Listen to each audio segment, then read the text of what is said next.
Salut à tous, je m'appelle Niki et je suis travailleuse sociale à l'organisme Deuil Jeunesse. Aujourd'hui, on a la chance de recevoir deux femmes vraiment inspirantes. Josée Masson, qui est directrice et fondatrice de l'organisme Deuil Jeunesse. Et on a aussi Mélissa Bédard, qui est chanteuse, comédienne. Mais peut-être que vous ne le savez pas, Mélissa est aussi porte-parole de Deuil Jeunesse depuis 2014. En fait, ma première question est pour toi, Mélissa, parce qu'aujourd'hui, c'est sûr qu'on va aborder le deuil, la mission de Deuil Jeunesse aussi. Qu'est-ce qui t'a amené à être inspirée par la cause, finalement, de Deuil Jeunesse et devenir porte-parole au sein de l'organisme? Je pense que c'était quand même assez simple pour moi quand j'ai rencontré Josée la première fois la mission, justement, qu'elle avait pour les jeunes. Puis là, moi, ça n'a pas été long. Je me suis replongée dans mes propres souvenirs, dans le deuil que j'ai eu à traverser étant jeune. Puis je me suis dit, avoir eu Deuil Jeunesse quand j'étais petite, j'aurais aimé ça y aller. J'aurais aimé ça avoir les services puis pouvoir grandir en étant consciente de ce que j'allais vivre plus tard aussi. Fait que oui, Deuil Jeunesse vient en aide aux enfants, mais aux adultes aussi. Mais ça fait en sorte que je pense qu'on vieillit en étant plus, je veux pas dire plus sain avec la mort, mais plus, comment je pourrais dire ça, plus sécurisé par rapport à ce qui va s'en venir devant toi. Exactement, ouais, plus au courant de comment je vais évoluer avec mon deuil, tu sais. Puis si on va, toi, en fait, tu vis le deuil de ta mère. Oui. T'avais quel âge quand J'avais 10 ans. t'as appris? OK. Ouais. Puis tu penses que d'avoir eu à ce moment-là peut-être un organisme qui aurait... Sûr. Ouais. Mais c'est sûr, oui, parce que veux pas dans les groupes que Deuil Jeunesse crée, tu vois plein de jeunes ou de personnes qui ont vécu le même deuil que toi. Tu peux en parler. À l'époque, en 2001, avec mon père, qui est devenu veuf assez rapidement de 2 jeunes enfants, 3 même, parce que j'avais un plus grand frère aussi, n'a pas nécessairement les outils. Il a bien fait ça, mais il n'a pas nécessairement les outils après ça pour, si moi je veux poser des questions, pour lui c'était plus, je veux pas en parler, on n'en parle pas. Fait que, les questions restent à travers le temps. Tu sais, même quand t'es rendue adolescente, ça reste encore. Puis c'est toujours tabou. Les parents, pour mon père, voulaient pas trop en parler. Fait que c'est sûr que d'avoir pu tout sortir le méchant, parler avec des gens qui vivent la même chose que moi, ça aurait fait du bien, ouais. Donc, de ce que je comprends, non seulement en tant qu'enfant, mais aussi pour ton père, tu sais, Oui. le parent qui était là, qui n'était pas capable d'aborder le sujet. Ouais. Puis tu le dis bien, là, le sujet de la mort, c'est un tabou. C'est un tabou. Encore plus avec les enfants. Ouais. Puis Josée, en fait, Deuil Jeunesse, ça a débuté un peu de ça, d'un tabou, d'un malaise dans la société. Ça a été quoi l'élément déclencheur qui a fait en sorte qu'un jour, tu t'es dit « OK, là, il manque une ressource dans notre société. » L'élément déclencheur, c'est les adultes maladroits. Mais j'étais jeune à l'époque où j'ai réalisé que les adultes étaient maladroits, fait que j'étais même pas sûre que c'était correct ce que je ressentais. Moi, je travaillais en CLSC, j'étais sur les mesures d'urgence, je voyais des adultes faire du débriefing avec des adultes qui avaient vu des choses épouvantables, mais donner des livres à colorier à des enfants qui avaient vu les mêmes choses. Et c'était toujours par rapport à la mort. Puis je me disais, pourquoi on fait ça? Pourquoi ils n'ont pas le droit, eux, à des questions, puis justement à exprimer leurs émotions, puis ce qu'ils ont vu? Ça a été vraiment ça. Le deuxième élément déclencheur, ça a été quand des jeunes m'ont dit « Ouais, ça n'a pas de bon sens ce qu'on nous fait vivre. On nous ment, on nous cache des choses, on nous organise la réalité pour que ce soit tout beau, mais tu sais, au final, notre mère, notre père, notre frère, il est mort pareil, tu sais. Puis on a besoin de ça. » Et je pense que c'est cette discussion-là que j'ai eue un jour avec des enfants et des adolescents qui étaient ensemble qui m'a mis en dedans de moi là, ce désir-là, cette conviction-là qu'il fallait faire quelque chose. Puis malheureusement, quand j'ai cherché qu'est-ce qui existait, il existait vraiment peu de choses ici au Québec. Il y en existait en France, il y en existait un peu partout, mais c'était très rare qu'on se soit préoccupé de ces jeunes-là. Fait que j'ai décidé de le faire, à même le CLSC.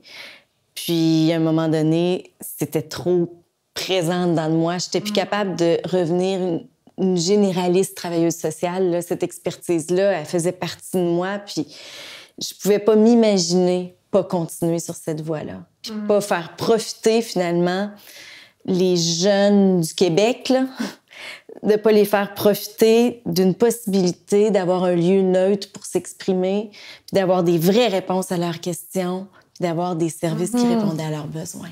Oui. Puis, bien, selon vous, parce que là, autant dans la création de l'organisme, autant dans ton vécu, toi, bien personnel, on parle de malaise de tabou. Il vient d'où, le malaise de tabou? Bien, je pense qu'il vient, c'est un malaise de tabou, mais de protection aussi, souvent venant des parents, par rapport aux jeunes venant des parents. Là, tu sais, souvent, on va entendre dire « partir en voyage ». Ouais. C'est toujours mettre ça trop beau, mais c'est jamais pour mal faire. C'est vraiment maladroit pour protéger l'enfant, mais ça fait un peu le contraire quand on vieillit, parce que là, justement, on se rend compte qu'on nous a menti, puis que toute cette beauté-là est vraiment pas belle, puis on le vit plus tard, puis c'est là que ça fait « OK, c'est gros, là ouais. ». L'avoir su, mais pour ma part, là, tu sais, je dois le dire, mon père a été cru dès le départ. Il a dit aux 2 policiers qui sont dans la maison, « Vous dites rien sans la présence de mes enfants, je veux pas avoir à leur annoncer ». Fait qu'on savait la base comme il faut, c'était clair, mais tu sais, le chemin après ça, là, c'était comme... Il continue sa vie, il continue à être troqueur. Nous, on va à l'école. Puis c'était comme un... Mais c'est quand tu vois les autres avec leurs 2 parents. Puis là, tu fais une exposé orale sur maman. Puis là, nous, on est comme, pas de maman.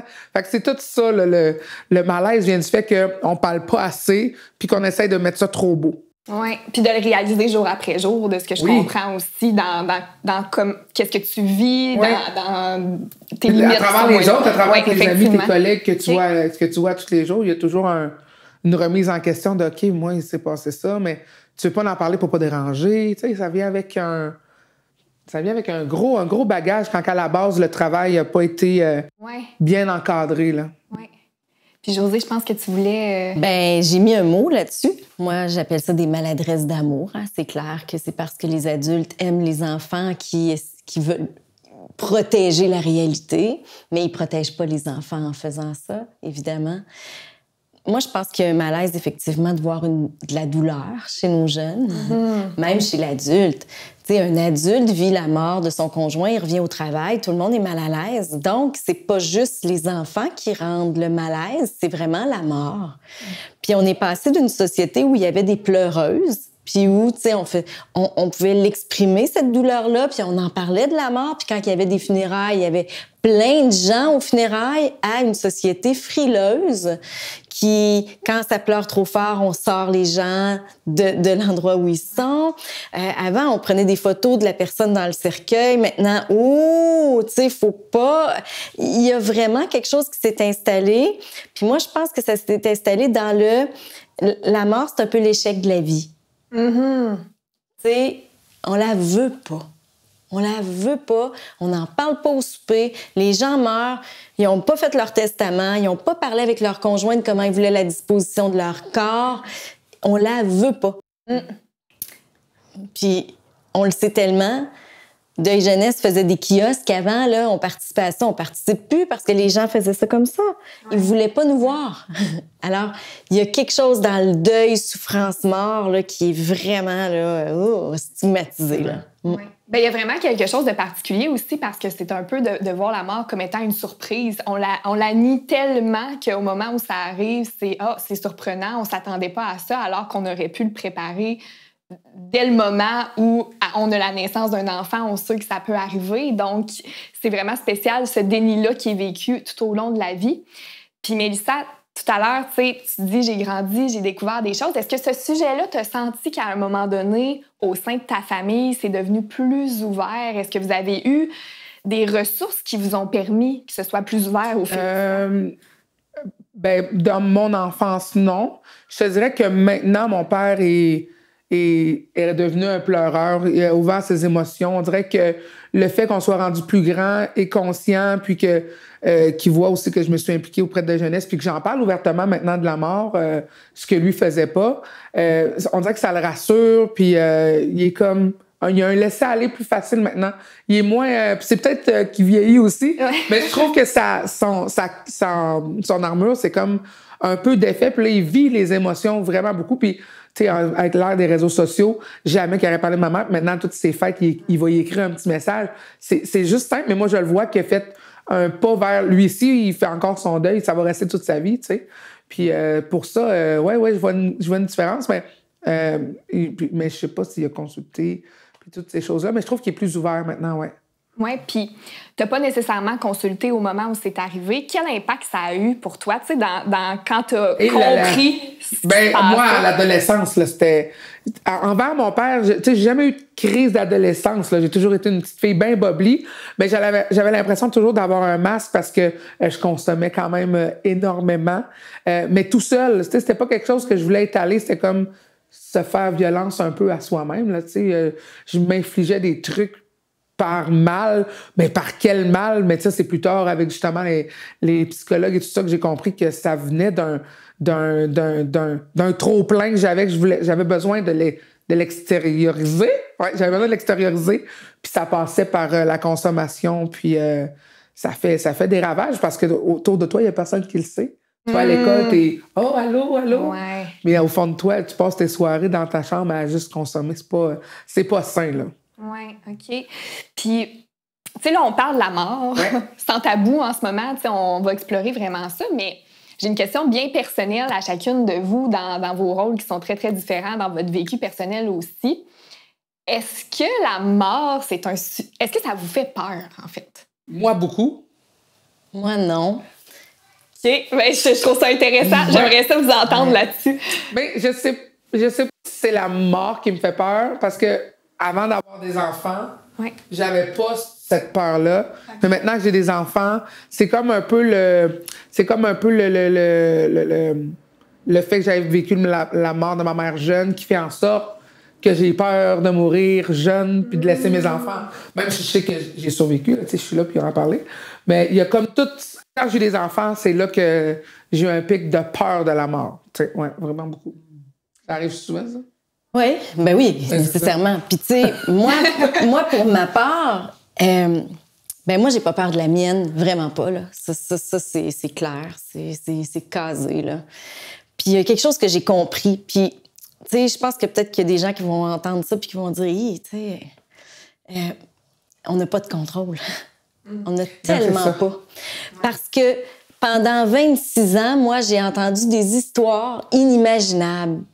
Fait que j'ai-tu peur de la mort? Je veux pas tant que ça arrive à l'autre si je suis pas préparée, mais je suis préparée à ce que n'importe quoi puisse arriver. Fait que c'est comme si j'étais ambivalente dans mon affaire. Je le sais que je peux pas la contrôler. Je sais très bien qu'elle va arriver. Puis moi, j'ai été de celle, tantôt tu as touché un petit peu ça, mais donner la vie, c'est donner la mort. Et j'aurais pu tomber dans devenir une mère surprotectrice. Je suis pas ça. Je suis pas ça. Je laisse à la vie certaines choses parce que sinon, ce serait trop gros. Mais c'est sûr que je suis devenue peut-être parfois plus anxieuse parce que je sais que tout peut arriver. Mais en même temps, on dirait que j'ai comme un lâcher-prise en me disant il y a des choses inévitables que j'ai pas de contrôle. Moi, j'ai plus peur de la souffrance que de la mort. Que de la souffrance psychologique et physique que de la mort. Vraiment. Tu sais, j'ai des exemples là, qui pop-up dans ma tête, là, mais j'ai plus peur de voir l'autre souffrir ou de souffrir moi-même que de savoir que c'est terminé puis que je sais par où je vais passer. Tu sais, c'est un peu ça. De savoir l'inconnu de la mort, finalement, ça, c'est un peu moins... Ben moi, c'est fini, c'est pas inquiet. Moi, quand la mort passe, là, on a à l'accepter, là, cet état-là de deuil, on a à l'accepter, mais je sais très bien qu'on peut rien y faire. Mais avec les vivants qui souffrent, ben là, on a peur, tu sais, on a peur de jamais faire ce qu'il faut. Tu sais, il y a comme quelque chose, mais... Fait que j'ai apprivoisé, je pense, la mort. J'ai pas eu le choix, parce que si je l'avais pas fait, je suis pas sûre que j'aurais tenu le coup. Qu'est-ce que ce sera un jour? Tu sais, comment ça va se développer en dedans de moi? Je le sais pas, hein. Ça se continue, hein. C'est un chemin qui se continue, mais tu sais... mais c'est ça. Fait que c'est un peu particulier. Je pense que ce travail-là a un impact que j'aurais pas soupçonné. Puis pour tout le monde à Deuil Jeunesse, puis pour tous ceux qui travaillent auprès des mourants, dans les maisons de soins palliatifs, il y a comme quelque chose que ça nous inculque là, de particulier. C'est dur à nommer. Ça se vit en dedans, ça. Puis tu sais, tu dis justement que ça évolue dans le temps. là, en ce moment, tu es capable de dire c'est pas quelque chose qui me rend nécessairement anxieuse ou qui me fait peur, mais est-ce que ça t'a déjà fait peur? Ah, vraiment? Ouais. Ah ouais, j'ai eu peur de la mort. J'avais peur de la mort petite. Moi, là, les camions qui lavent les rues, je pensais que ça faisait mourir les enfants. Ça tuait des enfants. Puis j'allais me cacher dans mon garde-robe. Puis j'avais peur. C'était long avant que je ressorte de là. Alors, j'ai eu peur de la mort. J'ai vécu la mort de gens de ma famille quand même relativement jeunes. Puis je me rappelle, tu sais, à quel point c'était souffrant, là. C'était dur. Puis j'avais vraiment peur de la mort des gens autour de moi. Puis je pense que ça a perduré jusqu'à ce que je rencontre des jeunes endeuillés. Pour vrai, ils ont changé ma perception de bien des choses, tu sais. Parce que je me disais, hey, crime, tu sais, eux, là, ils mettent toute l'énergie là, pour survivre à ça. J'ai plus le droit d'avoir peur. Tout ce qu'il faut que je fasse, là, c'est d'accueillir ça. Fait qu'il s'est passé un mouvement dans moi, ça, c'est sûr. Ouais. Puis, tu sais, des fois, c'est des événements, des rôles qu'on a. T'sais, toi, tu l'as nommé, c'est devenir maman, ça m'a rendue anxieuse par rapport à la mort. Est-ce que tu appréhendais un peu, même avant de devenir maman, que ce rôle-là puisse apporter ça dans ta vie? Ah ben oui, j'étais certaine. C'était sûr que ça allait. Ouais. Oh oui. Okay. Parce que j'ai eu ma première fille très jeune, puis tout de suite, quand ils l'ont mis dans mes mains, j'ai fait qu'est-ce que j'ai fait là? Parce que je savais que c'est comme un cadeau empoisonné un peu, parce que tu te dis hey, je veux tellement pas me faire enlever, jamais. Puis au départ, là, il arrive quelque chose, mettons l'enfant, là, né avec le cordon autour. Il est toujours dans l'urgence. T'es sûr que quand elle sort, tu peux la perdre là. Fait qu'il y a comme un, je veux pas dire une paranoïa, mais il y a comme quelque chose qui s'installe que aussitôt qu'il naissent, t'as comme le goût de faire comme c'est à moi, puis je veux pas qu'on me l'enlève. Fait que moi, mon processus, c'est juste que ça s'est pas défait beaucoup. Il y a des choses que je fais pas, moi, dans la vie parce que j'ai peur de la mort. Fait que, je vais pas sauter en parachute, j'irai pas faire monter des roches. C'est pas le fun pour toi. Ah, je trippe pas. Non, moi, tout le temps, tout ce qui peut me faire mourir, je le fais pas. Mais en vrai, c'est que tu peux rester chez vous, puis tu peux mourir. Fait que, c'est un processus que j'ai à faire encore à... Puis, mais tu sais, quand on voit des jeunes, justement, comme José dit, quand tu rencontres des personnes endeuillées, j'ai peur de la mort, mais j'ai accompagné une amie dernièrement en maison à Sarrazin. Puis je t'avoue, puis je l'ai dit à ma soeur, parce que c'est sa meilleure amie, quand je suis rentrée dans la chambre, moi, j'ai pas fait comme toutes les autres, faire comme « Ah! » Il y avait quelque chose de « OK, ça, c'est... Elle est sur le bord de la mort. Puis moi, c'est pas... Je veux pas... Tu sais, je l'attraperais pas, mais je trippe pas. Mais quand je l'ai approchée, puis que là, m'a chuchoté à l'oreille comme « Tu sais, tu prends soin de mes parents. » Puis je sais que moi, je m'en vais, tu sais, pour juste arrêter de souffrir. Parce qu'à un moment-là, j'ai fait une colle, j'ai fait « OK, elle est sereine. » Puis moi, je suis en vie. Fait qu'arrête de capoter avec ça. Toi, t'es chanceuse. Elle a 34 ans. À 34 ans, elle aurait aimé ça continuer. Fait que vis pleinement chaque moment. On a chanté, on a resté avec la famille. Il y avait quelque chose de... C'est plein de petites rencontres-là qui font en sorte que je me dis hey, fais juste profiter du fait que toi, t'es en santé, que tes enfants sont en santé puis que t'es en vie, au lieu de capoter sur « je vais peut-être mourir un jour ». Même que ça arrive, ça va arriver, tu sais. Ouais. Ben, un peu comme José disait, on n'a pas de contrôle. Ben, c'est ça la peur. C'est que moi, dans la vie, j'ai le contrôle. Pourquoi j'aime pas prendre l'avion? Parce que c'est pas moi qui le conduis. Ouais. Le monde me dit ben oui, c'est ça, tu peux mourir 100 fois plus en char. Oui, mais ça va être de ma faute, c'est moi qui ai le volant. Je conduis, j'ai le contrôle. Tu sais, fait que c'est vraiment la perte de contrôle puis le fait que je suis germaine, je pense. Pas germaine, t'as peur. Ah oui, j'ai peur. C'est ça. Mais je suis quand même un peu germaine.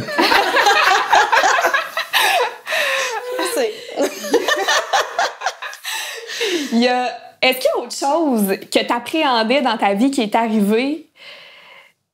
J'ai peur de vivre ce moment-là parce que j'ai vécu un deuil puis j'ai peur de mal le vivre ou là, on a le rôle de maman. Mais puis même toi, José, y a-tu quelque chose dans ta vie qui est OK, j'appréhende vraiment ce moment-là puis finalement...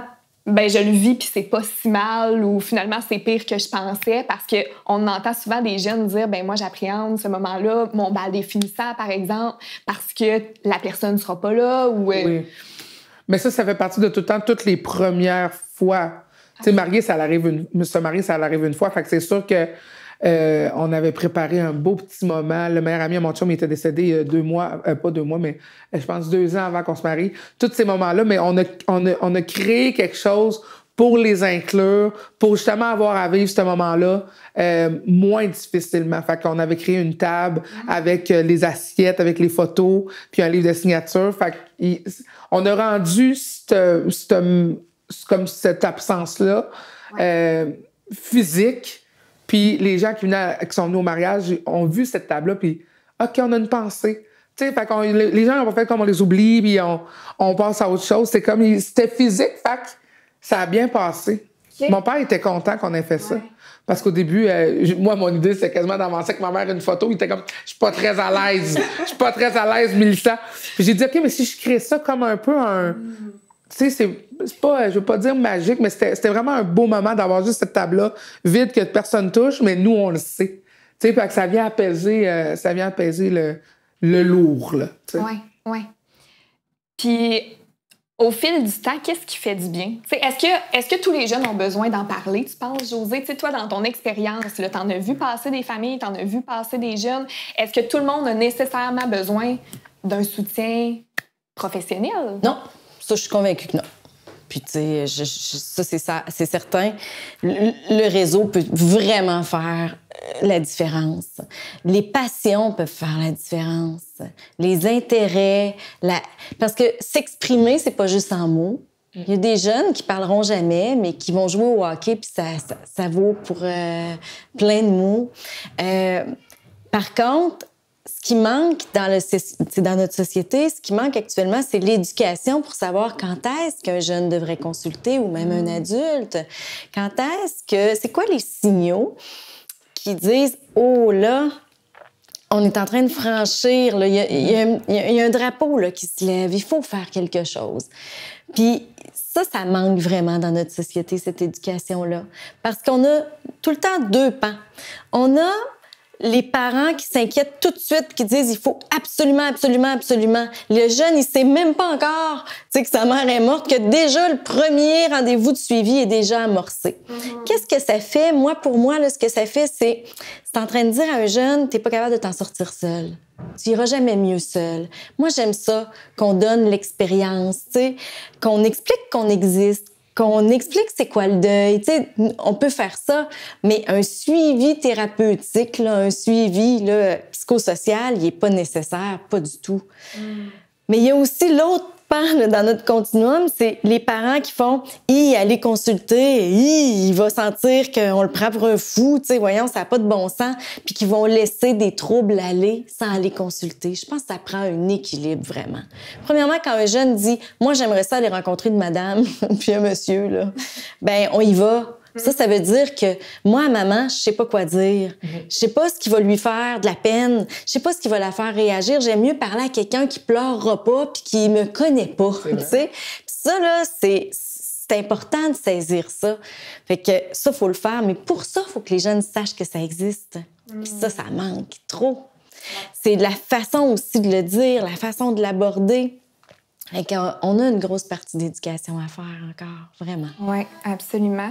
Puis, tu sais, j'entends que le parcours ne sera pas le même pour tous les jeunes. Ça ne sera pas nécessaire qu'il y ait un suivi ou quoi que ce soit. Toi, à ce moment-là, Mélissa, qu'est-ce qui te fait du bien? Tu sais, on parle de différentes façons de s'exprimer. Ah, mon Dieu, chanter. Oui. Chanter. Moi, c'est drôle parce que, tu sais, plus jeune, là, j'étais plus danse, dans les studios de danse, tout ça. Puis vers, justement, au moment où je consommais beaucoup, au secondaire, ils ont créé une chorale, puis je me suis mis à chanter sans savoir que j'avais cette voix-là, puis je me suis toujours dit, c'est comme quelque chose qui s'est construit avec ce deuil-là, avec le fait de chanter, puis de livrer tout, de mettre tout ça à table. J'avais l'impression de, quand je sortais de scène, d'être complètement libérée, puis d'avoir fait j'avais lavé mon linge sale, tu sais. Je m'étais fait du bien. Fait que c'est vraiment les passions, les amis aussi, le fait que quand les amis jugent pas puis qu'on peut en parler ouvertement, c'est tout le temps... c'est ça, c'est d'avoir un bon entourage, ouais, vraiment. C'est ce qui m'a aidé. Puis un entourage qui donne pas de conseils, qui accueille. Ben oui. Puis ça, c'est dur à trouver. Ouais. Parce que trop souvent, comment ça, tu pleures pas? T'sais, tu sens du jugement dans à peu près tout. Comment ça, tu pleures tout le temps? Comment ça, tu pleures pas? Pourquoi tu retournes à l'école tout de suite? Pourquoi tu retournes pas? Alors, Non, d'accueillir les besoins, juste ça. De quoi tu as besoin? J'aurais besoin de me changer les idées, parfait. J'aurais besoin de pleurer, parfait. D'accueillir ça, puis de pas avoir peur de ce vécu-là, puis de cette douleur-là. C'est normal, ça fait partie de accueil. T'as pas à trouver les mots extraordinaires, juste ta présence. C'est juste de ça. C'est juste de ça qu'ils ont besoin. Je pense que les gens se cassent la tête. Fait que, tu sais, des fois, peut-être qu'on pourrait trouver une racine de tabou juste à ça. Hein? Peut-être que les gens veulent tellement trop en faire qu'ils en font pas du tout. Parce que ils se cassent la tête, ils se fabriquent des réponses. Tu sais, ils nous appellent puis ils nous disent, là, ils nous disent ce qui est arrivé, puis après ça, ils nous demandent comment je vais faire pour faire l'annonce. Ben de la même façon que vous venez de nous la dire. Ah oui? Ouais. Vous n'avez pas besoin de chercher plus que ça. Vous la nommez comme ça. En toute franchise, simplicité, en vérité. C'est un peu ironique, hein? En cherchant tellement trop, parfois c'est là qu'il y a des maladresses qui sont faites, puis c'est là qu'on fait sentir le jeune anormal, finalement.